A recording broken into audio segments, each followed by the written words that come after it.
اویا کاله وسول زموږ هغه قامي مبارزه پر هغه شان باندې روانه ده، نن بیا پر هغه شان باندې موږ لګیا یو خپل قام ته د ظلمونه بیانوو. او که په دغه شان باندې روان نو اویا کاله به نور تیر سي هم به د هغه طرفه پاتې. زه خو خپله دا وایم چې موږ ترابه د خپل د نظریې مخ په دا بله خوا کړو. موږ په د اویا کاله د شهیدانو ورځې لمانځلې دي، په کار دا دی چې نن بعد موږ د غازیانو ورځې ولمانځو. غازیان ته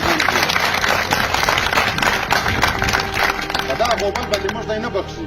او که موږ په دغه غلطفهمي کې اوسو چې یا اقوام متحده ده یا بین الاقوامي ده یا نور ملکونه دي یا د انساني حقوقو ادارې دي، دا به پر موږ باندې زړه وسوځي، دا زموږ مظلومیت به وویني، د ده ظلم به وویني. په دې تمه ترابه مه کښېنئ. ترابه د دوی د غدارۍ لقبونه پر موږ داسې لګېږي لکه شمله چې راوتې. اوس به موږ دا خپل وخت بدلوو. اوس که دلته پر یو پښتانه د ده د پاسه د غدار الزام لګول کېږي، په کار دا دی چې دا نور ټول پښتانه ورسي هغه پښتون ته شمله ور وتړي چې مبارک دي په غدار. اوس به دغه رقم شکست ورکوو. دا سره به نه خلاصېږو.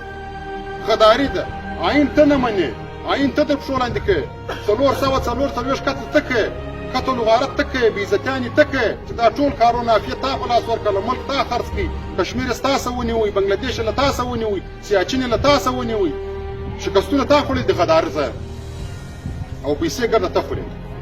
ترابه به د دوی په دغه خبرو کې نه کښېنو، خپله خبره به سره کوو، خپله به سره کښېنو، خپله به سر سره خلاصوو، خپلې فیصلې به کوو، خپلې جرګې به کوو.